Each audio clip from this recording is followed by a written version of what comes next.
ओम शांति।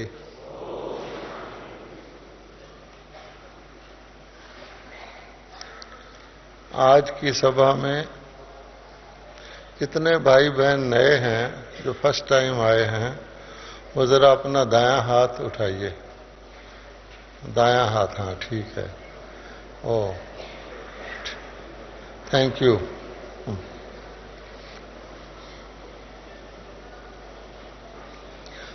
हम बहुत से शब्द यूज करते हैं,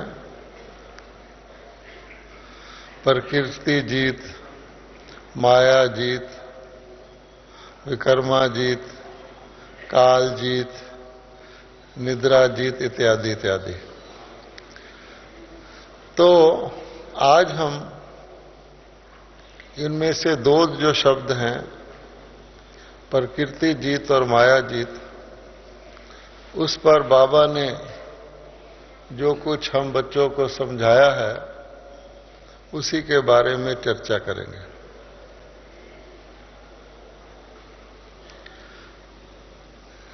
कहा जाता है कि स्वधर्म सुख को देने वाला है और परधर्म दुख को देने वाला है। तो इसका अर्थ ये नहीं है कि हिंदुओं के लिए हिंदू धर्म सुख को देने वाला है और बाकी मुस्लिम ईसाई धर्म दुख को देने वाले हैं। लेकिन स्वधर्म का अर्थ क्या है कि जो हमारा असली धर्म है वो सुख को देता है और उसके अतिरिक्त हम किसी और चीज को धर्म मानते हैं तो वो अधर्म को धर्म मानते हैं, इसलिए वो दुख देता है। धर्म से हमारा भाव होता है धारणा, और धारणा का आधार होता है विश्वास, मान्यता कि हम किस चीज को मानते हैं। क्योंकि जिस चीज को मानते हैं उसी के अनुसार हमारा बोलना और करना होता है। तो इसलिए धर्म का अर्थ है हमारी विश्वास, हमारी मान्यता क्या है। तो जब हम कहते हैं स्वधर्म, तो हम अपने लिए क्या मानते हैं, अपने को क्या मानते हैं। और परधर्म जो हमें नहीं मानना चाहिए, कहीं हम उसको तो नहीं मान लेते। तो स्वधर्म का अर्थ है कि अपने को प्रकृति ना मानना, अपने को आत्मा मानना। और परधर्म का अर्थ है अपने को प्रकृति मानना, प्रकृति तब धर्म में स्थित होना। और सबसे समीप प्रकृति हमारे साथ है हमारा शरीर। ये प्रकृति के 5 तत्वों का बना हुआ है। सहज भाषा में कहें कि अपने को शरीर मानना प्रकृति तब धर्म है, पर धर्म है जो दुख देगा, और अपने को आत्मा मानना सुख देगा। इसी प्रकार से एक और कहावत है, वो है सकल पदार्थ हैं जग माही, भाग्यहीन सुख पावत नाही, या पराधीन सुख पावत नाही। दुनिया के अंदर साधनों की कमी नहीं है, लेकिन अगर हम किसी चीज के अधीन हैं, किसी चीज के गुलाम हैं, तो हमें सुख नहीं मिल सकता। तो सार में आ जाता है, हमें देखना है कि हम अधीन हैं या अधिकारी हैं। ठीक है। जब हम कहते हैं स्वधर्म में स्थित होना है, तो इसका मतलब क्या हुआ कि हमें आत्मा के स्वरूप में स्थित होना है और प्रकृति को, यानी हमारी बॉडी को, हमें मेरा समझना है, मैं नहीं समझना है। हम कहते हैं ना, मेरा शरीर, मेरा हाथ, मेरे पैर, तो ये मेरा है, मैं तो नहीं है। तो अगर गलती से हमने मेरे को मैं मान लिया तो सकल पदार्थ, आपको दुनिया की सारी वस्तुएं मिल जाए, आपको सुख नहीं मिल सकता, क्योंकि हमने स्वधर्म को छोड़ दिया। तो आज आप देखिए, ये प्रश्न मेरा नहीं है, आपका नहीं है, भारतवासियों का नहीं है, सारे विश्व का है, सारे विश्व की टोटल मनुष्य आत्माओं का है। हमें विचार करना है। अभी आप सोचो कि इस वक्त के मनुष्य मात्र, विदाउट एक्सेप्शन, टोटल, क्या वो अधीन है या अधिकारी है? ये हमें यही सोचना है और फिर आगे बढ़ना है। क्या हमारी मृत्यु हमारे हाथ में है? मालिक हैं हम, जब मर्जी शरीर छोड़ दें? नहीं।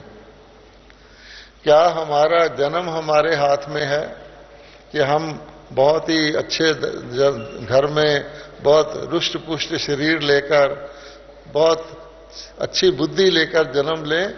या हमारे हाथ में नहीं है। ना जन्मना हाथ में, ना मरना हाथ में। कई माता पिता चाहते हैं हमारे लड़कियां पैदा ना हो, तो एक के बाद कईयों के 6 लड़कियां पैदा हो जाती हैं। हाथ में नहीं है। अच्छा, फिर जीना हमारे हाथ में है कि हम कम से कम जो छोटी सी जिंदगी है, आजकल तो मृत्यु का भी टाइम फिक्स नहीं है, हमारे हाथ में नहीं है। दुनिया का एक भी व्यक्ति नहीं कह सकता, चाहे वो कितने बड़ा पदाधिकारी हो, कितना बड़ा पहलवान हो, कोई साइंटिस्ट हो, कि मैं पूरी आयु कम से कम 100 साल छोड़ दो। आजकल मंदा चल रहा है, 80 साल ही ले लो, कि 80 साल की आयु तक मैं जीऊंगा, नहीं कह सकता एक भी। अच्छा, फिर जो जीवन है, थोड़ा सा जीवन काल, छोटी सी जिंदगानी, उसमें एक भी व्यक्ति यहां स्टेज पर आके कहे कि मैं सारी उम्र रोग मुक्त रहूंगा, सारी उम्र शोक मुक्त रहूंगा, मुझे किसी प्रकार का दुख किसी और से नहीं आ जाएगा, सारी उम्र, सारी मैंने जितनी है, चिंता मुक्त रहूंगा? नहीं। तो जब हमारे हाथ में कुछ भी नहीं, तो हम सोचिए कि अधिकारी हुए या अधीन हुए? अधीन हो गए, और सारे ही अधीन हो गए, एक भी नहीं। तो इसीलिए इसको दुख की दुनिया या कलयुग ना सिर्फ कहा जाता है, बल्कि हम देखते हैं इसमें कोई हंसे, ये दुनिया तो जेल खाना है, इसमें हम ऐसे फंसे हुए हैं जो बात ना पूछो।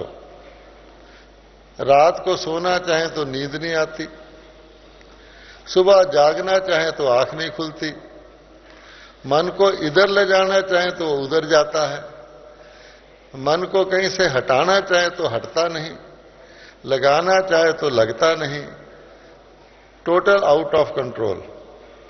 अच्छा, जब हमारा सारा मामला ही आउट ऑफ कंट्रोल है अंदर का, तो फिर बाहर का कंट्रोल कैसे?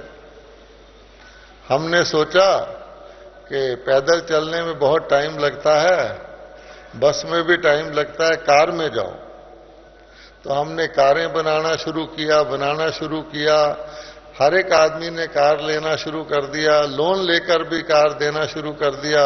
नतीजा क्या हुआ कि आप किसी बड़े शहर में चले जाओ, साइकिल पे आप जल्दी पहुंच जाएंगे, कार में ट्रैफिक जाम मिलेगा। फिर हमने कहा कार छोड़ो, हवाई जहाज में जाते हैं। अच्छा, तो हवाई जहाज में जाके देखो तो हवाई जहाजों के उड़ने का भी नंबर लगता है कि भाई 8वें नंबर पे उड़ेगा, 10वें, वहां भी ट्रैफिक जैम है। कोई भी हवाई जहाज न समय पे चलता है, न समय पे उतरता है। और फिर हम गुलाम हैं, हमें कहीं पहुंचना है शाम को, हवाई जहाज सुबह जाता है, तो हमें सुबह ही जाके वहां बैठना पड़ेगा। जल्दी जाने का भी क्या फायदा कि उसने तो अपने टाइम पे चलना है, हम काल के गुलाम हैं, समय के गुलाम हैं। फिर किसी ने कहा नहीं और पैसे कमाओ, चार्टर प्लेन ले लो कि अपना हवाई जहाज हो, जब मर्जी जाओ। अब वो भी लेके देख लो कि आपका चार्टर प्लेन ने उड़ना तो हवाई अड्डे से ही है ना, जब वो आपको क्लियरेंस देंगे तभी उड़ोगे ना। तो देख लो वहां भी आप गुलाम हैं। तो हर प्रकार से आप देख लो, हमें क्या खाना है, हमें कुछ पता नहीं हम क्या खा रहे हैं। आटा खा रहे हैं तो साफ है कि नहीं है, जो पीना है वो पानी भी क्लीन है कि नहीं है, जो हम सांस ले रहे हैं वो भी हमारे हाथ में नहीं कि हम साफ सांस ले लें, बोतल में हमने पानी को बंद कर दिया है। कोई भी चीज हमें कुछ भी कर सकती है। अब दवाई भी खाएंगे तो हो सकता है दवाई भी नकली हो। हैं, एक आदमी ने जहर खाई थी मरने के लिए, वो गोली नकली निकली, बताओ मरा ही नहीं बेचारा। अच्छा, इसलिए ऐसी आउट ऑफ कंट्रोल दुनिया में सुख कहां। तो फिर हम कहते हैं कि भाई दुनिया में लॉ एंड ऑर्डर हो जाए। हैं, जब हमारे पास कंट्रोल ही नहीं है तो हम किसी चीज के मालिक ही नहीं हैं, तो गुलाम क्या होता है, वो तो मांगने वाला होता है, बेगर होता है। कुछ मिल जाए, कोई दया कर दे, कोई कृपा कर दे, कोई क्षमा कर दे। हम सवाली और मंगते हो गए हैं। आरती में भी मांगते हैं, कीर्तन में भी मांगते हैं, भगवान से भी मांगते हैं, जो मिले उससे हम मांगना शुरू कर देते हैं। तो अब बताओ, मंगते और भिखारी बनने का मतलब क्या हुआ कि गुलाम। अब जो व्यक्ति गुलाम होगा, जिसके पास कंट्रोलिंग पावर नहीं है, जो कंट्रोल ही नहीं कर सकता, उसके पास रूलिंग पावर हो सकती है कि वो किसी चीज को अपनी मर्जी से चलाए? नहीं। तो हमारी सरकार का क्या हाल है? जब हम सरकार बनाते हैं तो वोट मांगते हैं, तो मांगते तो हो गए ना, दे दे भाई, कोई मेरे ऊपर दया कर लो। अच्छा, इलेक्शन हम लड़ते हैं, लड़ना शब्द अच्छा है। अच्छा, लड़के तो गवर्नमेंट बनाते हैं, फिर वो बनाते हैं तो लालच देकर कहते भी मेरे साथ ही रहना, दूसरी तरफ नहीं चले जाना, क्योंकि जहां पोजीशन है सामने ऑपोजिशन भी खड़ी है। और फिक्स टाइम के लिए ये भी भरोसा नहीं कि आदमी को चुन लिया तो जिंदगी भर सेवा करना, तूने 2-3 साल रहना है, वो भी बेचारा रहता है कि नहीं रहता। तो जब कंट्रोलिंग पावर नहीं, रूलिंग पावर नहीं, ये सिर्फ सरकार के लिए नहीं, घर में भी है। बच्चे हमारे कंट्रोल में नहीं है, दफ्तर में कहते हैं एम्प्लॉय हमारे कंट्रोल में नहीं है, पति कहता है पत्नी हमारे कंट्रोल में नहीं है, वो कहती ये हमारे कंट्रोल में कोई किसी के नहीं है, सब आउट ऑफ कंट्रोल चल रहा है। तो जब कंट्रोलिंग पावर नहीं, रूलिंग पावर नहीं, लॉ नहीं, ऑर्डर नहीं, तो फिर क्या होगा? तो माया बहुत खुश है कि इसका रूट कॉज देखेंगे आप क्या है, जड़ कहां से शुरू हुई। तो जड़ शुरू हुई, हम प्रकृति के गुलाम बन गए, जिसके जो हमारी रचना है, आखिरकार शरीर को आत्मा ने धारण किया है, आत्मा को शरीर ने धारण नहीं किया है। जैसी आत्मा थी उसके अनुसार उसको शरीर मिला। आज भी आत्मा जैसी है उसके अनुसार उसकी बदलता जाता है सिस्टम। कर्मों का बहुत बड़ा बोझ है, पिछला विकर्मों का, और इतना बोझ है कि हमने अपने सम्मत का नाम ही विकर्मी सम्मत रखा हुआ है। आजकल कौन सा सम्मत चल रहा है? सुकर्मी सम्मत चल रहा है, देवताओं का चल रहा है, या विकर्मी सम्मत चल रहा है? अच्छा, देवताओं की दुनिया में तो कोई दान लेने वाला भी नहीं होता, देने वाला भी नहीं होता, इसलिए देवता भी नहीं दे सकते। तो हमने क्या किया, उनकी मूर्तियां बना ली कि चलो मूर्ति से ही मांग लो कुछ, है ना। उनकी मूर्तियां बना ली कि मूर्ति से ही शांति मांगते रहते हैं, सुख मांगते रहते हैं, परमात्मा से मांगते रहते हैं, जो मिले मांगते रहते हैं, अमेरिका से भी मांगते रहते हैं, रशिया से भी, कोई दे जाए, झोली फैला के खड़े हैं, दे दो कुछ। अब जो मंगता होगा, जो अधीन होगा, वो अधिकारी तो हो नहीं सकता। तो अधिकार हमने कहां खोया? तो बाबा कहते हैं कि 100 राज्य अधिकारी हमारे को बनना है, तब हम इस जाल से छूटेंगे, इस पिंजरे से, जेल खाने से यूं भी कह दे इस पागल खाने से, क्योंकि कभी आपने पागल खाने गए हैं पागल खाने कई हैं? कभी आप पागल खाने जाके देखो तो पागल हंस रहे होते हैं, उनको ये भी नहीं पता क्या कैसा है, हम कौन है, हा हा हा हा कर रहे होते हैं। अब इस दुनिया में अगर कोई हंस रहा है तो क्या कहेंगे कि तुझे कल का भरोसा नहीं अपना है, कल को अस्पताल में पड़ा हो या तेरा बच्चा पड़ा हो या एक्सीडेंट हो जाए, हंस किस लिए रहा है?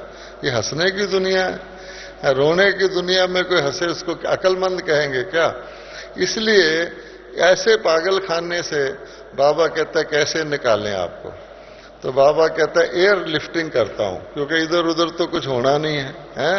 इधर जाओगे तो भी वैसा ही, उधर जाओगे तो भी वैसा ही। तो ऊपर से जैसे होता है ना, किसी जंगल में कोई फंस जाए, किसी दलदल में फंस जाए, नदी में डूबने लगे तो ऊपर से उसको लिफ्ट करते हैं। तो बाबा कहता मैं आपको ऊपर से लिफ्ट करता हूं, अब और तो कोई तरीका नहीं बचा।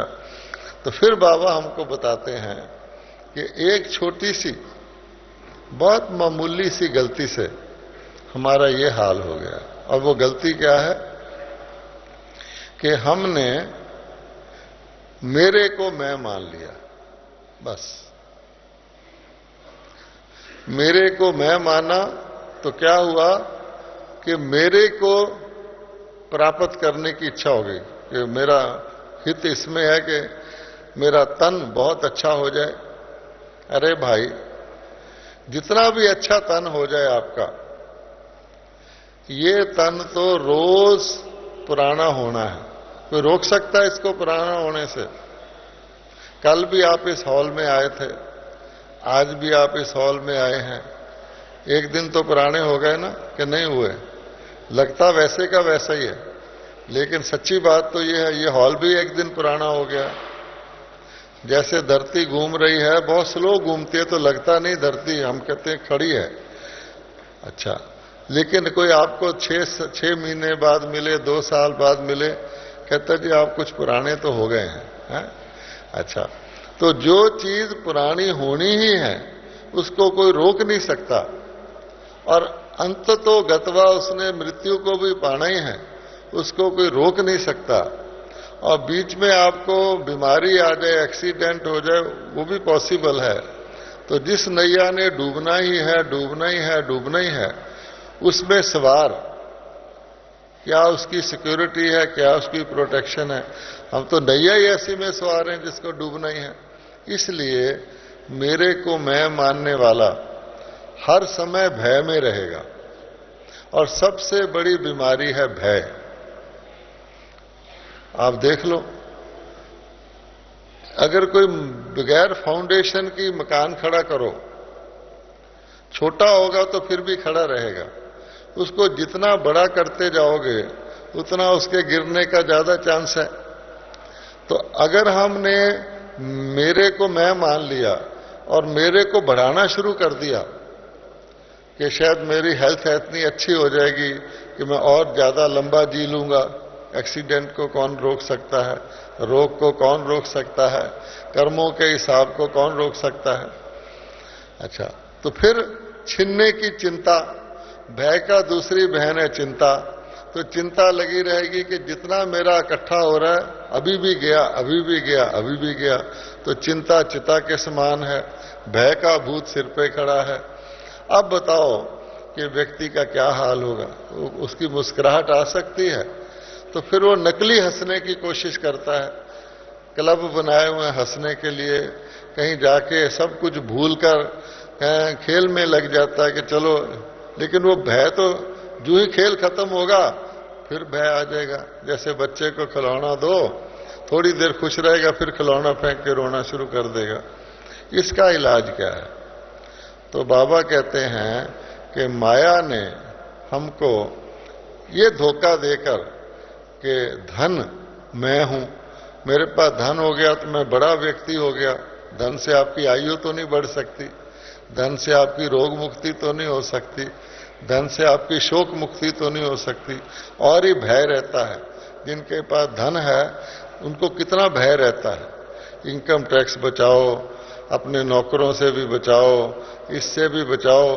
दिल्ली में जाके देख लो, रोज कोई ना कोई मर्डर हो जाता है। बुजुर्ग हैं, कोई हैं कि भी नौकर मार देता है, कोई भी छोड़ो इनको, खत्म करो, धन ले लो। तो धन तो आजकल मृत्यु का कारण बन गया है। असली जेवर, एक लेडी ट्रेन में जा रही थी तो एक व्यक्ति जल्दी से उसकी चेन खींच के चलती ट्रेन से गिरने लगा। उसने कहा क्यों मरता है, ये तो नकली है, हैं? काहे को तू मर रहा है, लोग असली तो पहनते ही नहीं है। इसलिए आप देखोगे ये गड़बड़ है। इससे क्या हुआ, लोभ के कारण फैमिली टूट गई, आपस में भाइयों की फूट पड़ गई। इंडिया में आप जानते हैं बड़ी बड़ी फर्म्स हैं जिनमें आपस में फूट पड़ी हुई है, भाई भाई लड़ रहे हैं, मुकदमेबाजी कर रहे हैं। अच्छा, दुनिया के टुकड़े हो गए, देशों का भेद हो गया, धर्मों का भेद हो गया, भाषा का भेद हो गया। तो सतयुग कहाँ रहा? एक पेड़ की शाखाएं शाखाएं शाखाएं निकलती जाएं तो वो तो लड़ाई झगड़े की जड़ होती है। एक भारतवासी का चीनी दोस्त था, वो चाइना से आया था, हॉस्पिटल में दाखिल हो गया। भारतवासी उसको मिलने गया तो चीनी ऐसे पड़ा था, तो भारतवासी ने कहा हेलो, तो कहता छू फी छी, कुछ उसने चीनी भाषा में बोला और वो मर गया चीनी। उसने कहा ये क्या हुआ, मैं मिलने आया और ये इसकी डेथ हो गई। उसने वो 3 शब्द उसके नोट कर लिए चाइना के लास्ट। 6-7 महीने बाद वो चाइना गया तो उसने पूछा इस शब्दों का क्या अर्थ है? उसने कहा वो इसमें ये कह रहा है कि मेरी ऑक्सीजन ट्यूब से पैर हटा लो। हैं? वो बेचारा इसीलिए मर गया कि उसकी ऑक्सीजन ट्यूब पे उसने पैर रख लिया था, भाषा उसको आती नहीं। तो भाषा भेद का ये हाल होता है। इसलिए बाबा कहता है जब तक एक भाषा नहीं होगी, एक धर्म नहीं होगा, एक राज्य नहीं होगा, एकता हो नहीं सकती है। एकता ही नहीं होगी, बंधी हुई मुट्ठी जो होती लाख की होती है और खुल जाए खाक की होती है। इसलिए अब बाबा ये कहते हैं कि मैं अपने बच्चों को दोबारा सतयुग में लाना चाहता हूं। क्या करें? तो बाबा ने हमको 4-5 चिन्ह बताए हैं। पहला चिन्ह क्या है कि सुबह से शाम तक देखो कि आप स्वराज्य अधिकारी हो। ठीक है, सिंपल काम है, क्योंकि ये ज्ञान बाबा ने अपने बच्चों को ही दिया है। कहता है ऐसा ज्ञान दुनिया में किसी के पास नहीं है, ना कोई दे सकता है, ना किसी ने दिया है। मोटा ज्ञान है, बहुत बढ़िया ज्ञान है कि जैसे व्यक्ति को बूढ़ा होने से कोई नहीं रोक सकता, ऐसे ही दुनिया को सतयुग में से कलयुग आने में कोई नहीं रोक सकता। आज दुख क्यों है, अकाल मृत्यु क्यों है? दुनिया पुरानी है, बूढ़े को तो बीमारी आएगी, कभी कुछ आ जाएगी, कभी कुछ। कारण वो बूढ़ा है। तो कलयुग में तो दुख ही दुख है। अब बाबा कहते हैं कि लाख जतन कर लो, भक्ति कर लो, भिक्षा मांग लो, चरणों के दास बन जाओ, आरती कर लो, पानी में खड़े हो जाओ, सारा दिन गीता पढ़ते रहो, कोई बचाव नहीं है, नीचे आ रहे हैं। एक टाइम ऐसा है सिर्फ जिसमें आपको, जैसे बूढ़ा दोबारा बच्चा बनता है, पुनर्जन्म लेता है, उसमें हमको बाबा कहता है तुमको पुराने से नया करता हूं। अगर देखा जाए सबसे वैल्यूएबल काम है पुराने से नया होना, दुखी से सुखी होना सदा के लिए। उसमें बाबा कहते हैं कि मैं आपको आगे फार्मूला बताता हूं। पहला फार्मूला, अपने को मैं समझो, मेरे को मेरा समझो।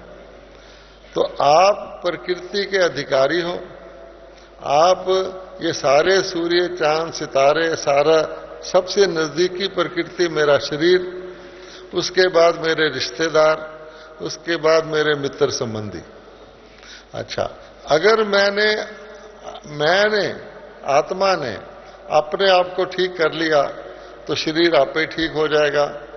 किसी डॉक्टर के पास जाने की जरूरत नहीं, किसी हॉस्पिटल में जाने की जरूरत नहीं, आयु आपे ही लंबी हो जाएगी। और मैं ठीक हो गया तो मेरे बच्चे भी ठीक रहेंगे, परिवार भी ठीक रहेगा, जैसे अच्छे आदमी के घर में गाय होगी तो उसको भी वो सर्दी से बचाएगा, उसकी पीठ पर कुछ कपड़ा डालेगा। और कोई बेफिक्र आदमी होगा लापरवाह, उसको खुद ही कोई होश नहीं तो उसकी गाय भी बाहर पड़ी होगी। तो जैसा मालिक वैसा परिवार। तो अधिकारी हेड ऑफ द फैमिली मैंने हेड ऑफ द फैमिली। इसी प्रकार से स्वराज्य अधिकारी हमने क्या करना है, ब्राह्मणों ने सुबह से शाम तक देखना है कि मैं आत्मा स्वरूप में कितना रहा और शरीर के बीच में इंटरफियरेंस, आत्मा को भूल के शरीर मान लिया कितना रहा, बस। तो ये हो गया स्वराज्य अधिकारी। आप चेक कर सकते हैं सुबह से शाम तक। ये जो बाबा आपको ईश्वरी सेवा देता है, आपको कहता है सेंटर में जाओ या सेंटर चलाओ या सेवा करो, किस लिए? कि हमारा ध्यान, हमारा मन, हमारी वाणी, हमारा कर्म अपने लिए ना लग के आत्मा के लिए लगे। दूसरों की भी आत्मा का ज्ञान देंगे तो स्मृति रहेगी, मैं तो आत्मा हूं। अच्छा, फिर बाबा कहता है कि वहां एक धर्म होता है। तो आपने यहां ही देखना है कि हम एक धर्म में रहते हैं या हमारे अंदर दूसरे धर्म भी आके दुख देने वाले भी आ जाते हैं। तो जो व्यक्ति एक धर्म का होता है और दूसरे में भी चला जाए, तीसरे में भी चला जाए, वो कहते हैं ये तो बिन पैंदी का लोटा है। नेता होते हैं, जैसे मस्जिद में गए वहां भी सलाम कर दिया, गुरुद्वारे में वाहेगुरु कर दिया, लोग कहते हैं ये तो नेता है, ये तो वोट लेने के लिए कर रहा है।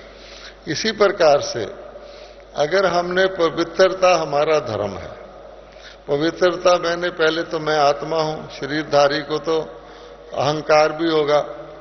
अब अहंकार मैंने अकड़ना, मुर्दा अकड़ा हुआ होता है ना, जिसके अंदर आत्मा है वो तो लचकीला होता है। तो जो ही आप आत्मा को भूलेंगे आप में अकड़ आ जाएगी। अकड़ किस बात की भाई? सिकंदर भी अपना हाथ बाहर निकाल गया था, श्वास का भरोसा नहीं, अकड़ किस बात की है? लेकिन अहंकार, क्योंकि उसको अपने को भी आत्मा नहीं देखना, दूसरे को भी आत्मा नहीं देखना। तो पवित्रता रूपी धर्म, पवित्रता मैंने निर्विकारता, ना मेरे अंदर अहंकार हो, काहे का अहंकार, ना मेरे अंदर मोह हो, क्योंकि हम तो पाठधारी हैं, मुसाफिर हैं। आज इसके साथ मुसाफरी है, कल दूसरे के साथ मुसाफरी है। इस जन्म में भी एक्टर बदल गए, पिछले में भी बदल गए। तो हम पकड़ के बैठते हैं, जैसे बंदर अपने मरे हुए बच्चे को भी पकड़ के रखता है। दशरथ जी मोह में मारे गए, कहानी आती है, बेटे को वनवास हुआ, खुद मारे गए। तो हमें मोह काहे का? आत्मा को तो मोह रखना, रूहानी प्रेम रखना है। अच्छा, लोभ, जो मुझे कर्मों के अधिकार से मिलना है वो तो मेरा जाना नहीं। ट्रक के पीछे भी लिखा होता है मिलेगा मुकद्दर, है ना? कहीं लिखा होता है ना, किस्मत से ज्यादा वक्त से पहले किसने पाया है। तो जब ट्रक वाला ये जानता है हम तो ज्ञानी आत्मा है, तो लोभ काहे का? अच्छा, क्रोध तो आप जानते ही हैं, खुद को जलाएगा, आपकी शक्ति खत्म कर देगा। और काम विकार तो आपको आत्मा के आनंद से तो दूर ही रखेगा। आत्मा आनंद स्वरूप है, आनंद तो काट दो, फिर दुख सुख ये वो आद मध्य अंत दुख देने वाला है। तो इसलिए अपने सुधर्म में एक शब्द में हम कहेंगे रूहानियत कितनी रखते हैं हम। रूहानियत मैंने खुद को और दूसरे को आत्मा कितना देखते हैं। अच्छा, फिर तीसरा बाबा कहता है कि लॉ एंड ऑर्डर उस दुनिया में तो फुल होता है। कभी प्रकृति भी मर्यादा को भंग नहीं करती, कभी मौसम भी बे टाइम नहीं होता, हर चीज समय पर होती है। यहां हम अपनी दिनचर्या को रेगुलर और पंक्चुअल रखते हैं या मेकअप करना पड़ता है। जो व्यक्ति हरी करता है, पहले वेस्ट करता है टाइम, फिर कहता हो देर हो गई, हरी करता है। क्लास में आना है, पहले टाइम वेस्ट करते रहेंगे, फिर कहेंगे अरे क्लास में देर हो गई। किसी से बात कर रहे हैं, करते रहेंगे, फिर कहेंगे अरे क्लास में देर हो गई या ऑफिस में देर हो गई। अच्छा, क्यों? और दिनचर्या मेरी रेगुलर है कि बिना घड़ी के, घड़ी तो कलयुग में बंधवाई है ना, लक्ष्मी नारायण कभी घड़ी बांधते थे क्या? पंछी कभी घड़ी बांधते हैं, सुबह चलते हैं ऐसे जा रहे होते हैं, शाम को ऐसे आ रहे होते हैं, तो नेचुरल है। तो नेचुरली मेरी दिनचर्या रेगुलर है, पंक्चुअल है। आप दादियों को देख लो, ये तो हमारे जैसे हैं ना, निराकार परमात्मा तो नहीं है। सारा कुछ करते हुए कई समय पे ज्यादा काम करने में, बिजी रहने में हम टाइम हमारा लग जाता है, ऐसा कुछ नहीं है। आत्मा में बहुत पावर है। आप सिर्फ अटेंशन रखेंगे तो आपकी रेगुलरिटी, पंक्चुअलिटी वहां आपको रेगुलर और पंक्चुअल दुनिया में ले जाएगी। जितना कम यहां करेंगे उतना फिर दुनिया भी पीछे की मिलेगी, सीधी बात है। फिर बाबा कहता है वहां संतुष्टता रहती है, सुख शांति अथाह रहता है। आपको सुबह से शाम तक संतुष्टता रहती है। खुश तो सब रहते हैं, खुश तो कलयुगी लोग भी कभी कभी हो जाते हैं, नहीं हर वक्त। और वो खुशी कोई हाहा करने से नहीं होती, देवताओं की मुस्कुराहट ही खुशी है। मूर्ति को देख लो, मुस्कुराती हुई होगी, बस संतुष्ट है, देने का भाव है, लेने का कभी नहीं है। तो ये भी हमारा टेस्ट है। तो इसलिए जो हम वहां चाहते हैं, सत्य युग है, यहां हम झूठ युग, तो झूठ युग से सत्य युग में अपने को चेक करना है। सच्चा व्यक्ति क्या होता है? बाबा ने बताया है, जिसका अंदर और बाहर एक जैसा हो, जिसको कुछ छुपाना ना पड़े, जिसका मन वाणी कर्म सीधा सीधा हो, कोई भेदभाव ना रखना पड़े, उसको डर भी नहीं लगेगा इससे मैं बोलूं पता नहीं क्या हो जाएगा, ये नाराज तो नहीं हो जाएगा, इसकी मैं शिकायत लगा दूं, मुझे क्या जरूरत है इसकी शिकायत लगाने की, सच पता भी होगा यहां आके रुक जाएगा। तो इसलिए सिंपल, स्पष्ट, सीधा सादा, भोला भाला सतयुग में होते हैं, चालाक नहीं होते। तो बाबा कहते हैं यहां टेस्ट करो, कुछ छुपा के तो नहीं रखा हुआ, या कभी अपने को ज्यादा दिखावा, एक होती बनावट, दिखावट और लगावट, तीन चीजें हमारे अंदर नहीं होनी चाहिए। इसके लिए आत्मा फ्री चाहिए। इसलिए दादियां कहती हैं कि किसी प्रकार का दबाव, हम किसी के दबाव में हो, किसी प्रकार का झुकाव। अब हम दुनिया से, ब्रह्मा कुमार कुमारियां दुनिया से वैराग वृत्ति कर लिया, रिश्तेदारों की लोक लाज को भूल गए, दुनिया को कलयुग समझ लिया, विनाश होनी है समझ लिया। फिर क्या किया? तो उस सब से करके हमने अपने समय को बचाया कि भाई हमने अपना समय कलयुगों चीजों में नहीं लगाना, विनाशकारी चीजों में नहीं लगाना, सबको मरे हुए देखना है, इस हर घड़ी को लास्ट घड़ी समझना ठीक है। अब बाबा कहता है कि अपने समय और अपने संकल्प को बचाओ तो आपका खजाना बढ़ेगा। अब समय को कैसे बचाएं? 24 घंटे तो हमारे 24 घंटे ही हैं, वो तो जाने ही हैं। आज अगर 29 तारीख है तो 29 तारीख शाम का समय सबको एक जैसा मिला हुआ है, और शाम को सबकी 29 तारीख बीत जाएगी। कलयुग में तो नहीं बीती, संगम पर आ गए, उसको हमने कैसे बताया? तो समय का सबसे छोटा जो टुकड़ा होता है, कोई कहेगा समय का सबसे छोटा टुकड़ा सेकंड है, मिनट होता है, मिनट से छोटा सेकंड है, लेकिन सेकंड से भी छोटा सबसे टुकड़ा होता है संकल्प। हमारा लाइफ, हमारा समय संकल्पों से बनता है। संकल्प, संकल्प, संकल्प, संकल्प, संकल्प। एक मिनट में आपके कितने संकल्प उठते हैं? नेगेटिव संकल्प बहुत तेज चलते हैं, पॉजिटिव संकल्प ढीले चलते हैं, लेकिन फिर भी संकल्पों से हमारा समय बैठता है। तो बाबा कहते हैं आपके संकल्प किस क्वालिटी के हैं, थोड़े हैं या ज्यादा हैं, और किस तरफ चलते हैं। लौकिक में चलते हैं, हद में चलते हैं, अनलिमिटेड चलते हैं, ईश्वरी चलते हैं, तब हमारा खजाना सफल होगा। नहीं तो उधर से बचा लिया, यहां गवा लिया, केयरलेस हो गए, किसी दोस्त से बात करते रहे, चाहे बीके ही हो दोस्त, चल भाई, ज्यादा से ज्यादा टाइम हमारे मित्र वेस्ट करते हैं। आप देख लो, किसी के साथ बैठ गए और चीजें भूल गए, मधुबन में आए हैं, किसी से अनुभव सुनना है, क्लास करना, ना चलो इधर उधर घूम लिया, छुट्टी। तब बाबा कहते हैं कि संगम का, कमाई करने वाले टाइम का, जिसमें कि प्रभु चिंतन करना चाहिए, वो समय का 1 सेकंड, पहले तो बाबा कहते थे 1 वर्ष के बराबर है, चलो उसको वर्ष बहुत दूर लगता है तो 1 घंटा ही समझ लो, 1 सेकंड वेस्ट किया, 1 घंटा वेस्ट किया। तो इसके ऊपर हमको अटेंशन देना चाहिए कि हमारा संकल्प शक्तिशाली है, शुभ है, क्योंकि बहुत मौके हैं आपको, क्योंकि माया जो है प्रकृति का आधार लेकर ही हमें तंग करती है। हमारा टॉपिक है प्रकृति जीत और माया जीत। माया आत्मा को कैसे रीच करेगी? थ्रू प्रकृति। किसी के थ्रू आके आपको गुस्सा दिलाएगी, किसी के थ्रू आपकी इंसल्ट करेगी, किसी के थ्रू आपको धोखा देगी, किसी के थ्रू ये सिद्ध करेगी ये मेरा शत्रु है, ये मेरा मित्र है ना।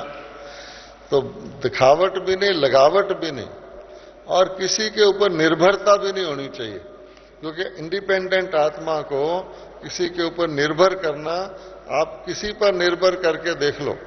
पुराने वक्त के राजाएं इसीलिए जेल में चले, उसको लोग बंदी बना देते थे, उसके मंत्री, कि वो थोड़े आराम तलब हो जाते थे, मंत्री सारा चार्ज ले लेते थे, फिर एक दिन राजा को जेल में डाल देते थे। इसलिए आत्मा रूपी राजा को प्रेशर, प्रेफरेंसेस, डिपेंडेंसीज, लीनिंग्स, यानी किसी प्रकार का भी लगाव, झुकाव, दबाव नहीं होना चाहिए। तो इसके लिए हमें टेस्ट करना है। तो जब बाबा कहते हैं अपने को चेक करो, अपने को चेंज करो, क्योंकि अगर कोई हमारी तरफ उंगली उठाए तुम ऐसा है तो किसी को अच्छा नहीं लगता। इसीलिए ये भी माया का ट्रिक है कि जो हमारी बुराई को, कमी को भी हजम कर जाए वो तो हमारा मित्र। बाबा का स्लोगन है, निंदा तुम्हारी जो करे मित्र तुम्हारा सो। पर हम तो अपनी निंदा सुन ही नहीं सकते। किसी ने जरा सा शिक्षा दिया, इशारा किया, निंदा किया, ना ना ना बाबा ये तो पता नहीं क्या बोलता है, मेरे लिए पसंद ही नहीं आता। तो माया का ये ट्रिक है, जिसने मेरी आलस को, मेरे अलबेलेपन को कुछ नहीं कहा, वो मेरा मित्र है। तो मैं उसको, और दोनों मित्र एक दूसरे को लेके डूबेंगे। हम तो डूब ही रहे, तू भी आ जा। इसलिए बाबा कहता है कि सावधान रहना चाहिए कि हमें अपनी चेकिंग, कोई और हमारी चेकिंग करे। क्योंकि बाबा ने मुरलियों में कहा हुआ है, अगर आप खुद नहीं सुधरोगे तो या तो दूसरे आपको सुधारेंगे, आके आपके लिए पॉइंट आउट करेंगे, या समय आपको सुधारेगा। तो अगर समय आपका टीचर बन गया, जो आपकी रचना है, तो काल जीत नहीं हो सकते। फिर तो समय को सतयुग में जाना चाहिए। तो अगर हमने जाना है तो समय को भी कंट्रोल करना पड़ेगा कि समय मेरे अधीन रहे, समय बचा, हमेशा बचे। ये नहीं कहे मेरे पास समय नहीं है, हम कहें मेरे पास बहुत समय है, तो उस तब आप कंट्रोल कर सकते हैं, आपके अंदर शक्ति है। तो इन सूक्ष्म चीजों पर अभी ध्यान देना चाहिए हमें। बाबा ने कहा है जो यहां है इसी का रूप वहां बनने वाला है। हर एक अपना चार्ट खुद देख सकते हैं। कभी हम डॉक्टर के पास जाते हैं, एक्सरे करवाते हैं, खून टेस्ट करवाते हैं, अगले दिन क्या होता है, शुगर टेस्ट करवाते हैं, वो रिपोर्ट आती है, तो हम फटाफट देखते हैं। देखना भी क्या चीज है, कोलेस्ट्रॉल ज्यादा, इसका ये इलाज कर लो, फलाना ज्यादा, इसका ये तो शारीरिक है, ये तो शरीर ही छुट्टी करने वाला है। लेकिन आत्मा में अब हमें सूक्ष्म सूक्ष्म चीजें देखनी है। जो दुनिया से हटके हम बाबा के पास आए, बड़े लकी हैं। जो हमने समय बचाया, बड़े लकी हैं। जो हमने अपने संकल्पों को वेस्ट होने से बचाया, बड़े लकी हैं। लेकिन अब बाबा कहते हैं खबरदार। 2-3 दिन पहले मुरली में एक शब्द था, खबरदार। हैं? सावधान की जगह उर्दू का शब्द था खबरदार। तो खबरदार शब्द बहुत अच्छा है, ये आपको खबर है इस बात की। कहा जाता है four warned is four armed. किसी को पहले पता हो क्या होने वाला है तो तैयारी कर सकता है। सारी दुनिया बेखबर है क्या होने वाला है, हम खबरदार हैं ये होने वाला है। खबरदार जो होता है वो केयरलेस नहीं हो सकता, आराम से नहीं सो सकता, अलबेलापन नहीं हो सकता उसमें। तो सदा हम अपने आप को खबरदार रखें। बाबा कहते हैं रोज अमृत वेले सोचो कितने भगत भगवान को पुकार रहे हैं, ढूंढ रहे हैं, कन कन में ढूंढ रहे हैं, और आपको परमात्मा का परिचय है। तो आपकी क्या ड्यूटी बनती है कि परमात्मा का परिचय अपनी जेब में रख के अपनी खुशी में रहो या उनका भी कल्याण करना है। कितने दुखी लोग परमात्मा को कहते हैं बाबा बस करो, अब तो बिल्कुल अति हो गई, हमारा बिल्कुल निचोड़ दिया है दुनिया ने, करप्शन ने, चरित्रहीनता ने, जुल्म ने लोगों को बिल्कुल ऐसे टाइट किया हुआ है। बाबा कहते हैं क्या इस दुनिया को और चलाना है? अगर जानवरों को देखो, कितने जानवरों को लोग, हवा के जानवरों को, धरती के जानवरों को, नदी के समुंदर खा रहे हैं, वो कितने दुखी हैं। ऐसा ही रहना है। कितना हवा खराब हो गई है, पानी खराब हो गया है, अनाज खराब हो गया, ऐसे ही रहना है। तो बाबा के बच्चों का काम है कि तत्वों को शुद्ध करना। आत्मा ने खराब किया है, आत्मा ही शुद्ध कर सकती है। रोशनी अंधेरे से तेज होती है तो हम शुद्ध कर सकते हैं। ये काम में अगर हम लग जाएं तो माया वाया कहाँ आएगी। तो बाबा ने हमको बहुत काम दिया हुआ है। सिर्फ ये सेवा नहीं कि लोगों को जाके पर्चा दे दिया, प्रोग्राम कर दिया। अपने जीवन में वो तरस जो बाबा को है, वो दया जो बाबा को है, जो काम बाबा चाहता है, बाबा कहते हैं उसको जीवन में लाके आप बच्चे करोगे तो फिर आपके अंदर वो लाइटनेस आएगी और वो खुशी आपकी प्रकट होगी जिससे बाबा की प्रत्यक्षता होगी। एक शब्द में बाबा ने कहा था आप सदा मुस्कुराते रहो तो बाबा प्रत्यक्ष हो जाएगा। और क्या चाहिए? तो हम अपने पर तो ट्राई, हमारा भी फायदा है इसमें, सदा मुस्कुराते रहें। आज भी क्लास में कह रहे थे कि माया आपकी खुशी चोरी ना कर ले, तो हमारी खुशी कैसे कर लेगी। इसलिए सुबह से शाम तक ज्यादा लंबा प्लान नहीं बनाए, एक दिन का। और लास्ट मुरली में बाबा ने कहा है कि शाम को सोने से पहले अपने सारे दिन का हिसाब देखकर बाबा को दे दो। एक तो नींद अच्छी आएगी और अगले दिन आपको याद रहेगा कि हमने बाबा से हमारा संबंध भी होगा और बाबा उसमें करेक्शन भी डालेगा। तो उस करेक्शन से हम तरक्की करेंगे और तरक्की करेंगे तो फिर खुशी बढ़ेगी। तब बाबा कहता है कि आत्मा समझ के बाबा की शक्तियों को, बाबा के गुणों को अपने में धारण करेंगे तो एक एक बाबा का बच्चा चलता फिरता म्यूजियम बन जाएगा और उससे सेवा होगी। बोलने से इतनी सेवा आगे आगे नहीं होगी, लोग कहेंगे इनको कुछ प्राप्त है। जैसे कोई रॉयल व्यक्ति, बाबा ने कहा है गरीब भी हो जाए तो रॉयल व्यक्ति की रॉयल्टी उसमें झलकती है, तो ईश्वरीय बच्चों की रूहानियत झलकेगी। तो ये काम अब हमें करना है। सबसे पहले अपनी सूक्ष्म चेकिंग हमने शुरू करनी है कि हमारे आराम, जो चीज हमें आराम देती वही चेक करना है। ये आराम दे रही है, शरीर कहता है मुझे आराम चाहिए, आराम तो हराम है, ये शरीर हमें धोखा दे रहा है, प्रकृति के हम अधीन बन रहे हैं, उठो तो शरीर उठ जाएगा। हाँ, जैसे कोई व्यक्ति आराम से लेटा हुआ हो, कोई कहे तेरी खाट के नीचे कोबरा सांप है तो क्या होगा? अमृत वेले क्या होता है? वैसे तो जागते रहेंगे, रात को देर से जागते रहेंगे, कल्चरल शो देखते रहेंगे। कल्चरल शो बंद करो तो कहेंगे नहीं नहीं अभी और देखना है। अरे भाई अमृत वेले पे असर पड़ेगा? नहीं नहीं नहीं, आदत है। तो सुबह सारी हड्डियां टूट जाएंगी, प्राण जैसे निकल गए हैं, जान ही नहीं है शरीर में। अमृत वेला कमाई का टाइम है। बाबा कहते हैं उस समय मैं खुशी बांटता हूं।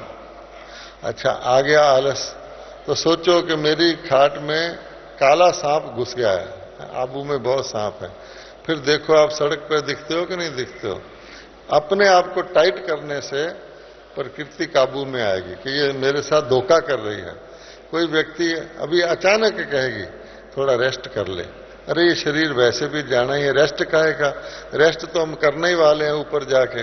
इसलिए प्रकृति को कंट्रोल करके थोड़ा थोड़ा जोड़कर अगर हम करेंगे तो तब हमें अपने संकल्पों में शक्ति आएगी, हमारे कंट्रोल में होंगे, हम अधिकारी होंगे।